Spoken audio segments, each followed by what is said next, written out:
Welcome to exam and welcome to this video. स्वागत है तुमसे या वीडियो मध्ये। सो गाइज, आज हम डिस्कस करने वाले हैं नेक्स्ट पार्ट और एमपीएससी की जो ये सीरीज है जिसके अंदर हम लोग सोशल रिफॉर्मर ऑफ महाराष्ट्र के बारे में डिस्कस कर रहे हैं। तो यहाँ पर आज हम डिस्कस करेंगे लोक हितवादी गोपाळ हरी देशमुख जी के बारे में। तो बेसिकली इनको लोक हितवादी बोला जाता है, यांना लोक हितवादी म्हटलं जातं आणि ह्यांच्याबद्दल आज जे आहे आपण जाणून घेणार आहोत। सो गाइज, पूरा वीडियो देखना, पूरा वीडियो बघा। आणि गाइस, अगर चैनल पे नए हो तो सब्सक्राइब कर दो, वीडियो को शेयर कर दो एंड अगर वीडियो पसंद आए, सीखने मिले तो लाइक करना मत भूलना। चलो आगे बढ़ते हैं विद द पर्सनालिटी लोक हितवादी गोपाळ हरी देशमुख। गाइस, इनके बारे में जब भी बात करते हो तो सबसे पहले इनकी जो लाइफ स्पैन है दैट स्टार्ट्स फ्रॉम 18 फेब्रुवरी 1823, मतलब 18 फेब्रुवरी 1823, 18 फेब्रुवरी 1823 पासून 9 ऑक्टोबर 1892, 9 ऑक्टोबर 1892, दैट इज अक्टूबर 9 1892। यहाँ पे ध्यान रखना है कि इनका जो लाइफ स्पैन है वो 1823 से स्टार्ट होता है और 1892 पे एंड होता है। तो इन बिटवीन यहाँ पर दूसरे भी लोग होंगे ना, तो ये भी जब भी काम करेंगे ना तो वो उनकी एसोसिएशन में कहीं ना कहीं रिलेटेबल होंगे। जब स्टडी करते हो तो रिलेटिवली स्टडी करना। अब तक जो है जितने भी हम लोग ने यहाँ पर सोशल रिफॉर्मर्स के बारे में डिस्कशन किया हुआ है उनका रिलेशन एक दूसरे से बहुत ज्यादा आता है, तो आपको इन चीजों के बारे में ध्यान रखना है।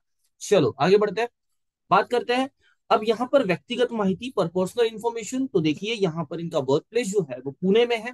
या इनका जो बर्थ प्लेस या जहाँ पे इनका जन्म हुआ, यांचा जिकडे जन्म झाला आहे त्या प्लेसचं नाव आहे पुणे। पुण्यामध्ये यांचा जन्म झालेला आहे।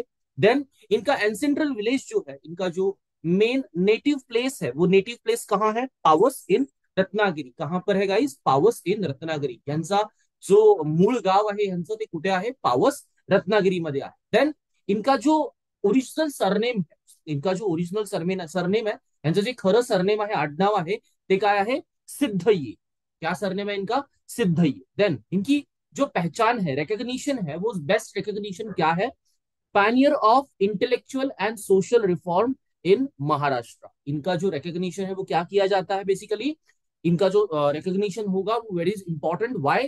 बिकॉज देखो इनका रिकग्निशन भी किस बेस पे है, तो that is social reform in Maharashtra. तो क्या होगा ये? Pioneer of intellectual and social reform in Maharashtra. Intellectual and social reform in Maharashtra जितने भी हुए हैं उनका जो है इन्हें पायनियर कहा जाता है। मराठीमध्ये म्हणायचं झालं तर महाराष्ट्रातील वैचारिक आणि समाज प्रबोधन चळवळीचे जनक। मराठीमध्ये यांना आपण काय म्हणतो? महाराष्ट्रातील वैचारिक आणि समाज प्रबोधन चळवळीचे जनक। लक्षात ठेवायचं, ठीक है। चलो आगे बढ़ते हैं। अब यहाँ पर पर्सनल इंफॉर्मेशन, अभी तक उन्होंने उनकी जो है हम लोगों ने उनका बर्थ प्लेस देख लिया, उनका सरनेम देख लिया। अब हम बात करते हैं उनकी पर्सनल इंफॉर्मेशन के बारे में। देखो यहाँ पर बात करेंगे उनकी जो मूवमेंट थी। मूवमेंट मतलब अब उन्होंने जो एक इनिशिएट किया था, वो इनिशिएट क्या किया था?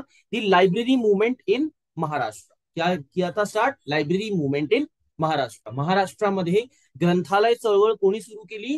ग्रंथालय चळवळ लोकहितवादीजीने केली। यांचं खरं नाव काय आहे? गोपाळ हरी देशमुख, किंवा देशमुखच्या जागी तुम्ही सरनेम सिद्धय्ये म्हणू शकता। देन इनको जो टाइटल दिया गया था वो टाइटल क्या था? Pioneer of all round reforms. अब बात करेंगे, वही होता है, वापस से हम वही बात करेंगे कि यहाँ पर वो पायनियर थे of the intellectual and social reforms, and other than that वो बाकी के रिफॉर्म्स में ही उतने ही पायनियर स्टेज पे थे। देन मराठी में बात करनी है तो यहाँ या ठिकाणी हे सर्वात जास्त काय होते तर सर्वांगीण सुधारणाचे आद्य प्रवर्तक। जेवढी पण सुधारणा झाली महाराष्ट्रामध्ये त्या सर्वाचे आद्य प्रवर्तक जर कोणाला म्हटलं जाईल तर त्यांचं नाव घेताना कोणाचं नाव येईल? लोकहितवादी। चलो उपमा, एपिथेट। एपिथेट मतलब उपमा। यहाँ पे जो उनको उपमा दी जाती थी, जो उनको बोला जाता था, जो एक निक नेम दिया जाता था रिस्पेक्टिवली, तो उनको हम लोग क्या बोलेंगे? Also referred to as the walking talking history. उनको क्या बोला जाता था? Walking talking history. चलता फिरता इतिहास है ये। मतलब ये जो है चलता फिरता इतिहास का एग्जाम्पल क्यों देते हैं? क्योंकि इनको देख के ही पूरा इतिहास समझ में आएगा। जब तब जब भी वो थे तब तक का पूरा इतिहास उनको देख के समझ में आ जाएगा। ये वो जो था वो एपिथेट था, वो उपमा थी, ठीक है। मराठीत सांगायचं झालं, चालता बोलता इतिहास म्हणायचे यांना। आणि चालता बोलता इतिहास यासाठी म्हणायचे कारण त्यांना बघूनच महाराष्ट्रातील जो पूर्वीचा इतिहास होता तो नजरेत यायचा, तो समजून यायचा। सो त्याच्यामुळे ह्यांना चालता बोलता इतिहास हे नाव दिलं गेलं होतं। देन आगे बात करेंगे। अब इनका जो करियर प्रोग्रेशन था, इनका जो नौकरीचा प्रवास था प्रवास होता तो कसा होता ते आपण बघूया. बघा, नोकरीच्या प्रवासामध्ये यांनी खूप जास्त म्हणजे भरपूर ठिकाणी कामं केलेली आहेत आणि खूप जास्त इंपॉर्टंट ठिकाणी यांनी कामं केलेली आहेत. आपण ती बघूया आता. सो नाउ फर्स्ट बात करेंगे यहाँ पर इन्होंने सबसे पहले कहाँ काम किया? As a translator and interpreter in the year of 1844. इन्होंने जो है एज अ ट्रांसलेटर और इंटरप्रेटर काम किया था इन द ईयर ऑफ 1844. यानी 1844 मध्ये सरकारी खात्यात दुभाषी म्हणजे काय, तर भाषेचा जो ट्रान्सलेशन करून सांगतो दुसऱ्या भाषेमध्ये, एक भाषा जी समजवतो, समजा इंग्लिश असेल तर मराठीमध्ये, हिंदीमध्ये, गुजरातीमध्ये. सो जो ट्रांसलेटर असतो ना त्याला दुभाषी म्हटलं जातं. ठीक है, चलो आगे बात करते हैं. फिर उनको अपॉइंट किया गया एज अ शिरस्तेदार, दैट इज चीफ क्लर्क. शिरस्तेदार मराठीत म्हटलं जातं and chief clerk is in English. चलो, एंड ये यहां पर अपॉइंट कब हुए थे? That is in 1846. देन आगे बात करेंगे. उसके बाद अपॉइंट हुए थे एज अ मुंसिफ, मतलब सब जज एट वाई. वाई के यहाँ पर ये एज अ मुंसिफ जो है वो अपॉइंट किए गए थे, है ना. वाई मध्ये एज अ मुंसिफ, वाई इथे ना मुंसिफ म्हणून अपॉइंट केलं होतं आणि दॅट इज इन 1852. ये कब अपॉइंट हुए थे यहाँ पर? In the year of 1852. Next, in 1856 इनको जो है आयोगावर आयुक्त म्हणजेच काय, दी इनाम कमीशन, इनको कमिश्नर ऑफ इनाम कमीशन बनाया गया था. इनको क्या बनाया गया था? कमिश्नर ऑफ इनाम कमीशन. गाइस ध्यान रखिएगा, यहां पर ये कमिश्नर ऑफ इनाम कमीशन थे. तो अब ये जो पॉइंट है ना, ये इंपॉर्टेंट हो जाएगा, क्योंकि ये जो इनका जो पोजीशन था वो बड़ा इंपॉर्टेंट था और ये एग्जाम में आने के चान्सेस बनते हैं. गाइस लक्षात ठेवा, इनाम आयोगावर आयुक्त म्हणून ह्यांची नेमणूक झाली होती. त्यामुळे हा जो प्रश्न आहे तो एक्झाम मध्ये, एमपीएससीच्या एक्झाम मध्ये, ग्रुप बी, ग्रुप सी मध्ये खूप जास्त इंपॉर्टंट होऊन जातो. तुम्हाला लक्षात ठेवायचं आहे की हे 5 स्टार ऑप्शन आहे, 5 स्टार माहिती आहे आणि तुम्हाला ही नोट करावी लागेल. चलो आगे बढ़ते हैं ना गाइस. आगे डिस्कस करने से पहले एक बार अगर वीडियो पसंद आए तो वीडियो को लाइक कर देना एंड चैनल को सब्सक्राइब करना मत भूलना. अगर आप चैनल पे नए हो तो चैनल को सब्सक्राइब कर दो और कमेंट बॉक्स में ये बता देना अगर आपको कोई डाउट है, कोई सजेशन है, कोई भी, अगर आपको कोई भी कमेंट बताना है तो आप कमेंट बॉक्स में बता सकते हो. चलो आगे बढ़ते हैं.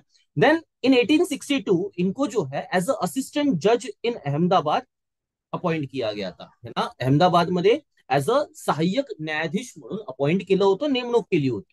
देन जज इन अहमदनगर एंड जॉइंट सेशन जज इन नासिक. पहले तो ये क्या हुए? असिस्टेंट जज इन अहमदाबाद. देन ये कहाँ गए? एज अ जज इन अहमदनगर. एंड देन उसके बाद ये कहाँ गए? जॉइंट सेशन जज इन नाशिक. तो एक प्रमोटिव स्टेज पे है. ठीक है, पहिलं ह्यांना कसं अपॉइंट केलं गेलं? पहिलं ह्यांना एज अ न्यायाधीश अपॉइंट केलं गेलं. कुठे न्यायाधीश म्हणून अपॉइंट केलं? अहमदाबादमध्ये. देन ह्यांना अपॉइंट केलं न्यायाधीश म्हणून अहमदनगरमध्ये आणि त्याच्यानंतर पहिल्यांदा सहाय्यक न्यायाधीश, दुसऱ्यांदा पुन्हा न्यायाधीश अहमदनगरमध्ये आणि त्याच्यानंतर नाशिकमध्ये ह्यांना संयुक्त सत्र न्यायाधीश म्हणून अपॉइंट केलं गेलं, नेमणूक केली गेली. ठीक है, चलो अभी ये भी उनका जो कार्यकाल है वो बहुत इंपॉर्टेंट है, तो ध्यान रखिएगा. ये एक जो उन्होंने जो एक प्रमोशन लिया हुआ है और अपनी प्रमोटिव करियर जो उनकी जो है वो लाइन दिखती है, तो वो ज्यादा आपके लिए इंपॉर्टेंट हो जाएगा. एग्जाम में शायद ये पूछने के चांसेस बन जाते हैं about him basically. Next, Bombay विधान मंडळाचे सदस्य, वो कौन थे? वो member of Bombay legislative council थे. ते कोण होते? बॉम्बे विधान मंडळाचे सदस्य होते इन द ईयर ऑफ 1880. यहां पर मुझे आप बताओ कि मुंबई यूनिवर्सिटी के फर्स्ट मेंबर कौन थे, जो हम लोग ने इन्हीं 4 वीडियोस में, इसके पहले के 4 वीडियोस में सीखा हुआ है. आप मुझे वो जरूर बताना. चलो आगे बढ़ते हैं. नेक्स्ट, अब इनका जो सोशल वर्क एंड आयडियोलॉजी है वो देखते हैं. इनका जो सामाजिक कार्य जे ह्यांचं आहे आणि यांचे जे विचार आहेत ते आपण आता बघू. स्त्री शिक्षणाचे पुरस्कर्ते वो कौन थे? Advocate of women's education. वो वुमेन एजुकेशन को बहुत ज्यादा सपोर्ट करते थे, उसके सपोर्ट में थे. देन अंधश्रद्धा, बाल विवाह, हुंडा, बहुपत्नीत्व यावर प्रखर टीका. उन्होंने क्या किया? उन्होंने क्रिटिसिज्म किया on what? Blind faith, child marriage, dowry system and polygamy. Polygamy मतलब multiple marriage, dowry system, child marriage and blind faith. इसके ऊपर उन्होंने जो है बहुत ज्यादा क्रिटिसिज्म किया हुआ है. देन उन्होंने इसके बाद उन्होंने जो है वो कास्ट सिस्टम पे भी बहुत ज्यादा क्रिटिसिज्म किया था. त्यांनी जातीवादीवरती सुद्धा खूप जास्त क्रिटिसिज्म केलं होतं. सो गाईज लक्षात ठेवायचं, क्रिटिसिज्म करण्यामध्ये जातीवादी, blind faith, child marriage, dowry and polygamy याच्यामध्ये म्हणजेच काय, बालविवाह, हुंडा, बहुपत्नीत्व, अंधश्रद्धा आणि जाती व्यवस्था याच्यावरती टीका करणारे कोण? गोपाल हरिदास देशमुख, ज्यांना आपण काय म्हणतो, लोकहितवादी. चलो आगे बढ़ते हैं. नेक्स्ट, सामाजिक कार्य व विचार. यांचे सामाजिक कार्य आणि विचारामध्ये पुढचा भाग काय आहे, शिक्षण विषयक विचार काय होते त्यांचे. शिक्षण विषयामध्ये ते म्हणायचे, ज्ञान हीच शक्ती, शहाणपणाचे अंती सर्व काही आहे. जस काय, so what he wants to say, knowledge is power, ultimately everything rest on wisdom. सब कुछ जो है वो विजडम के ऊपर बेस्ड है. गाइस यहाँ पर विजडम का मतलब होता है कि एक इंसान कितनी रैशनैलिटी के साथ में बैलेंस डिसीजन ले सकता है, हैविंग ऑल अदर एक्सपीरियंस. उसके पास अगर एक्सपीरियंस है तो वो कितने रैशनैलिटी के साथ एक डिसिजन ले पाएगा, उसी को यहाँ पर विजडम कहा गया है. मराठीत सांगायचं झालं तर माणसाचा शहाणपणा जो असतो तो सर्व काही असतो. सो ज्ञान हीच तुमची शक्ती आहे, कारण ज्ञान असेल तरच तुमच्या शहाणपणामध्ये तुम्ही जे आहे ते एक आधारभूत निर्णय घेऊ शकता. जो आधार तुमचा असेल तो तुमचा अनुभव असेल. चलो, राजकीय हक्कांवर भर. अब इन्होंने क्या किया, इन्होंने पॉलिटिकल राइट्स के ऊपर, इन्होंने पॉलिटिकल राइट्स के ऊपर जो है बहुत ज्यादा स्ट्रेस ऑफ किया था. अब वो क्या था जरा डिस्कस करते हैं. देखो, स्वातंत्र्याशिवाय आर्थिक सुधारणा अशक्य, म्हणून भारतीयांनी आपले राजकीय हक्क ब्रिटिशांकडून मिळवले पाहिजे. What he said, political rights are essential for economic progress, Indians must demand them from the British. पर क्या बात हो रही है कि वो बोलते हैं कि political rights are very much essential. Why, because अगर आपको इकोनॉमिक प्रोग्रेस चाहिए तो पॉलिटिकल राइट जो है वो सिटीजन्स के पास होने चाहिए. तो इंडियंस को वो इसलिए एनकरेज कर रहे थे कि आप जो है ब्रिटिशर्स के पास से वो पॉलिटिकल राइट्स ले लो. मराठीत सांगायचं झालं तर स्वातंत्र्यामध्ये जर तुम्हाला आर्थिक सुधारणा हवी असेल किंवा स्वातंत्र्याशिवाय जर स्वातंत्र्य मिळाल्यानंतर तुम्हाला जर आर्थिक सुधारणा हवी असेल तर तुमच्याकडे पॉलिटिकल राइट्स असणं गरजेचं आहे. सो त्यासाठीच ते प्रोत्साहन करत होते भारतीयांना की आपले जे राजकीय हक्क आहेत ते तुम्ही ब्रिटिशांकडून घ्या. सो हा त्यांचा जो होता राजकीय हक्कांवरचा जो होता एक पॉइंट ऑफ व्ह्यू होता, एक त्यांचा विचार होता. चलो आगे बढ़ते हैं. नेक्स्ट, सल्ला. आता त्यांनी काय सल्ला दिला, उन्होंने जो है एक सजेशन दिया था. किसको दिया था, क्या दिया था, देखते हैं. इंग्लंडला शिष्टमंडळ पाठवून भारतासाठी संसद मागावी. What he said, suggested sending a delegation to England to demand parliament for India. पर उन्होंने क्या सलाह दिया लोगों को, इंडिया को, कि आप जो है ब्रिटिश ब्रिटिश लोगों के पास जो है इंग्लैंड में डेलीगेशन भेजिए और उनको बोलिए कि इंडिया की पार्लियामेंट बना दे, इंडिया के लिए पार्लियामेंट बना दे. ये जो है उन्होंने सजेशन दिया था. त्यांनी काय केलं, इंग्लंडला शिष्टमंडळ पाठवून भारतासाठी संसद बांधावी किंवा संसद मागवावी या प्रकारचा त्यांनी जो आहे एक सल्ला दिला होता. त्याच्यानंतर लोकहितवादी ही उपाधि मिळण्याचे कारण, उनको लोकहितवादी क्यों कहा जाता था. Receive the title Lokhitwadi due to his deep concern for public welfare.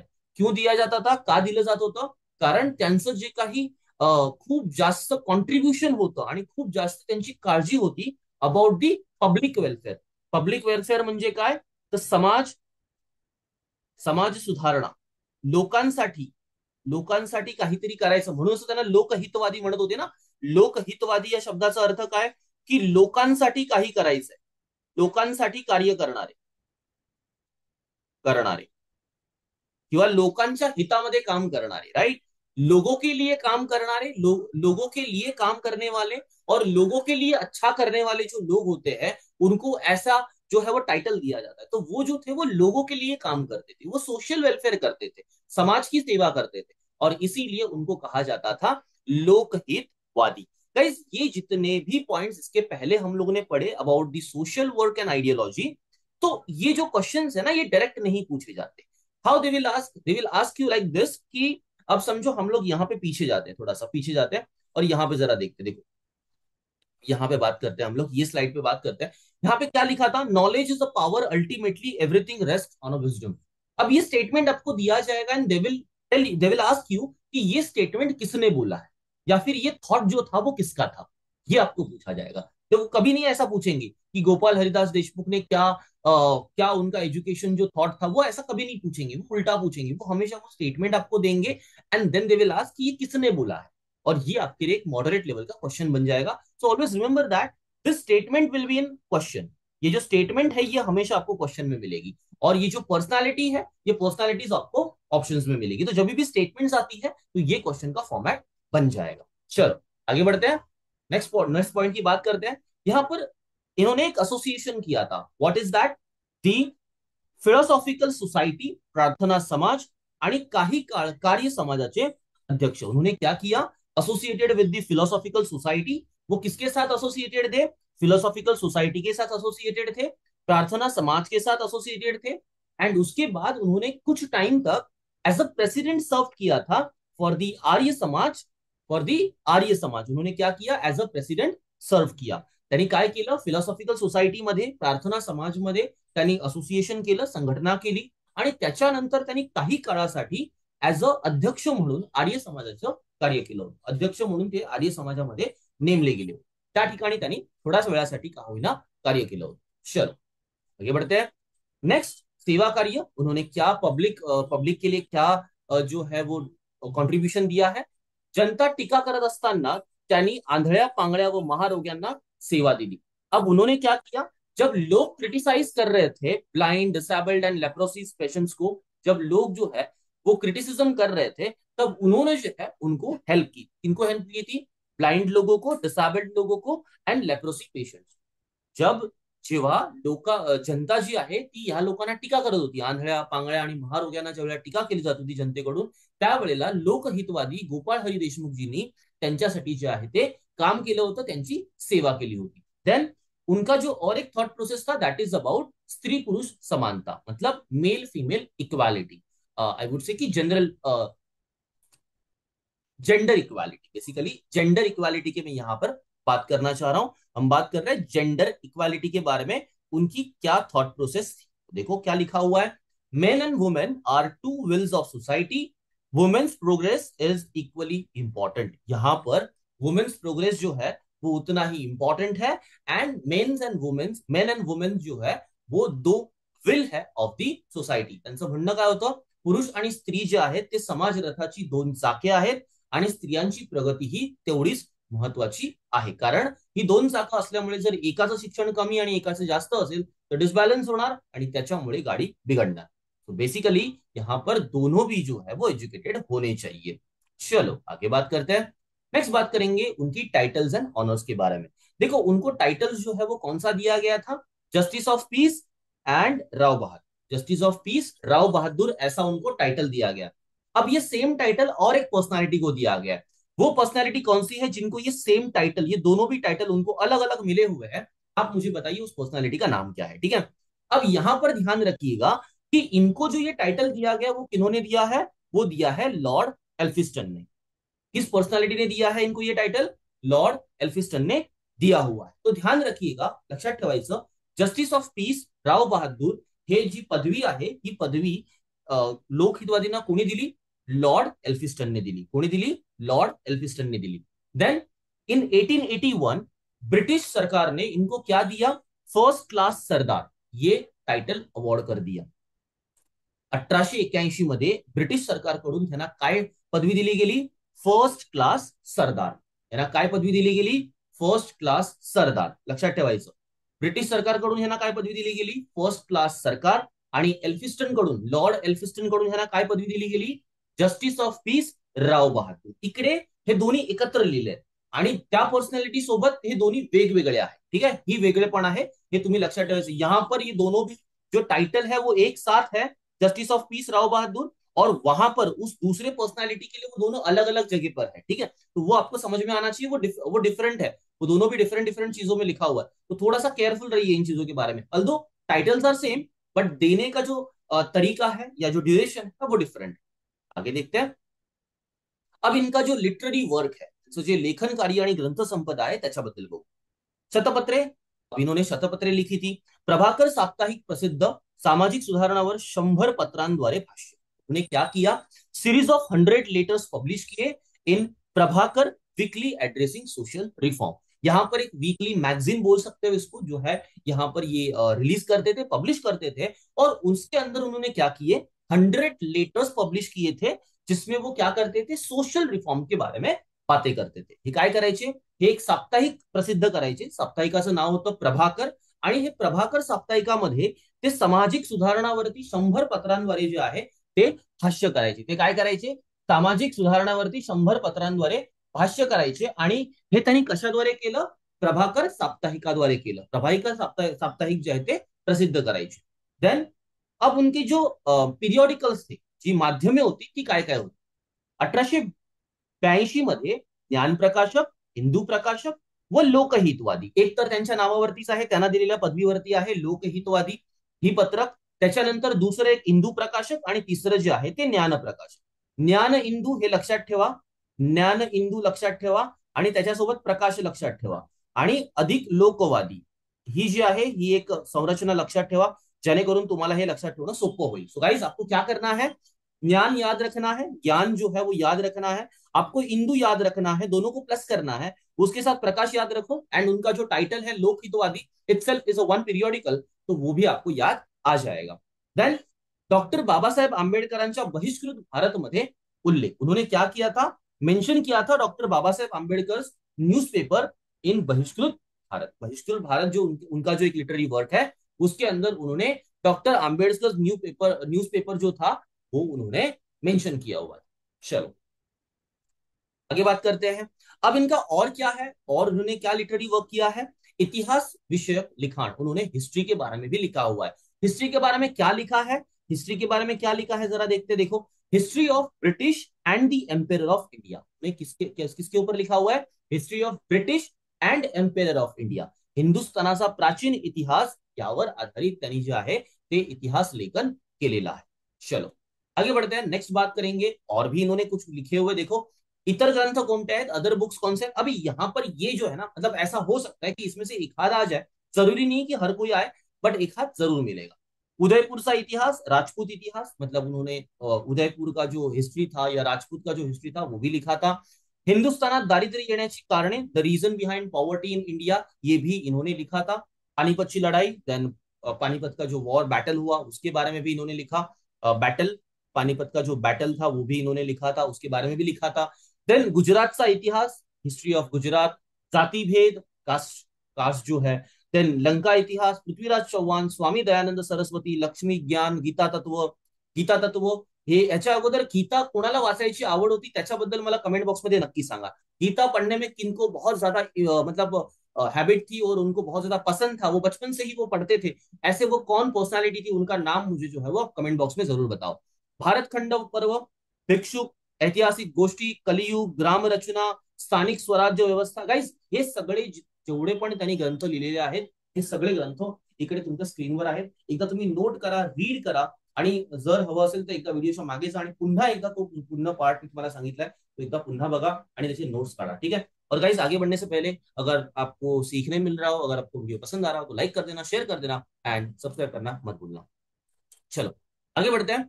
भविष्यवाणी, उन्होंने एक प्रोफेसी किया था, मतलब एक बात ऐसी बोली थी कि आगे जाके ये हो सकता है. So what he said, in 100 years, in 100 years the people will demand independence, मतलब अगले 100 साल के अंदर जो है पीपल क्या करेंगे, डिमांड करेंगे इंडिपेंडेंस. जरा ध्यान से देखोगे तो 1849 में इन्होंने बोला था, और 19, अभी देखो 1949 तो 100 years कंप्लीट होते, बट इन 100 years का मतलब देखोगे तो हम लोग जो है वो इंडिपेंडेंट कब हुए, इन 1948. तो उनकी जो भविष्यवाणी थी, जो प्रोफेसी थी, जो फ्यूचर उन्होंने प्रेडिक्ट किया था, वो कहीं ना कहीं तो सच हो ही गया. In 100 years people will demand independence and the British will be forced to leave India. जो देखो उन्होंने जो बोला वही हुआ. If not a great revolution will erupt. देखो उन्होंने जो बात बोली वो वैसे के वैसे ही लिखकर आ गई, मतलब वैसे ही वो हो गई.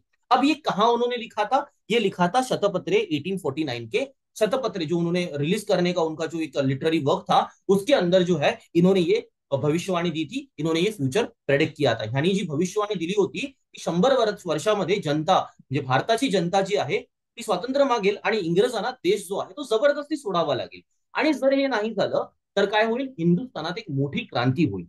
तर बघा ही गोष्ट त्यांनी 100 वर्षापूर्वी सांगितली होती. शतपत्रे जे 1849 मध्ये त्यांनी लिहिलं होतं त्याच्यामध्ये त्यांनी ही भविष्यवाणी केली होती, आणि आपला भारत स्वतंत्र झालेला होता 1948 साली, 1947 साली. आता तुम्ही लक्षात घेऊ शकता की 1947 पासून 1947 ते मागे गेलात 1849, तो एक तरीके से 99 या 98 years. आणि त्यांनी काय म्हटलं, 100 वर्षामध्ये, मग 100 वर्षामध्ये ते तर झालं ना काही. म्हणजेच काय तर एक तरीके से आप ये बोल सकते हो की जे त्यांनी सांगितलं ते खरं झालं, त्या गोष्टी खऱ्या झाल्या. सो त्यांची जी भविष्यवाणी होती ती खरी झाली आणि आज आपण स्वतंत्र आहोत. सो गाइस, हाँ याच्यावरती सुद्धा इसके ऊपर भी आपको क्वेश्चन बन सकता है, और इसके ऊपर क्वेश्चन बनना ही चाहिए. क्योंकि ये जो लाइन लिखी हुई है और ये जो बात बोली हुई है ये उतनी ही इंपॉर्टेंट भी है। तो इसके ऊपर एक आध क्वेश्चन मिलने के चांसेस बहुत ज्यादा है, तो इसको आप ध्यान रखिएगा, ठीक है। चलो, so this is enough for the Gopal Hari Deshmukh Lokhitwadi. ये सारी बातें जो है इनके बारे में थी। और गाइज आप ध्यान रखिए की इस व्हिडिओ को पूरा वापस से देख लेना गाइज। आपण आज लोकहितवादी गोपाळ हरी देशमुखच्या बद्दल हरी देशमुखांच्या बद्दल आपण इकडे बोललो। आणि यांच्या बाबतीत जेवढी पण आता आपण माहिती दिली यांच्यामध्ये स्टेटमेंट्स जास्त आहेत, इनके जो स्टेटमेंट्स है वो बहुत ज्यादा है। तो आपको ध्यान क्या रखना है कि इन स्टेटमेंट्स के बारे में आप नोट्स निकालो, क्योंकि ये क्वेश्चंस बनने के बहुत ज्यादा चांसेस है। इनके स्टेटमेंट्स ही बड़े इंपॉर्टेंट है, क्योंकि बहुत बड़े बड़े स्टेटमेंट्स और बहुत important statements towards the Maharashtra, towards the India इन्होंने बोले हुए हैं। इनका पॉइंट ऑफ व्यू ज्यादा इंडिया की तरफ था, महाराष्ट्र की तरफ इनका कंट्रीब्यूशन था। जैसे कि इन्होंने जो है वो बहुत सारी गलत प्रथाओं के ऊपर, गलत चीजों के ऊपर क्रिटिसिझम किया था, यांनी खूप जास्त चुकीच्या गोष्टींवरती जे आहे ते टीका केल्या होत्या। जनतेला सहकार्य केलं होतं महाराष्ट्रामध्ये, पण ह्यांचा जो पॉइंट ऑफ व्ह्यू होता, ह्यांचं जे बघणं होतं, ह्यांची जी नजर होती ती पूर्ण भारतावरती होती। पूर्ण भारत यांनी व्यापला होता आपल्या विचारांमध्ये। आणि त्यामुळे यांचे इम्पॉर्टन्स जे आहे ते ह्यांच्या शब्दांमधून आणि ह्यांच्या वाक्यांमधून दिसून येतात, आणि त्याच्यावरतीच तुम्हाला क्वेश्चन येण्याची जास्त चांसेस सुधा आहेत। सो आई होप गाइस आपने वीडियो पूरा देखा होगा। अगर अच्छा लगे तो वीडियो को लाइक कर दो, शेयर कर दो, एंड चैनल को सब्सक्राइब करना मत भूलना। Hit that bell icon so you get notified with the upcoming videos. Thank you for watching the video.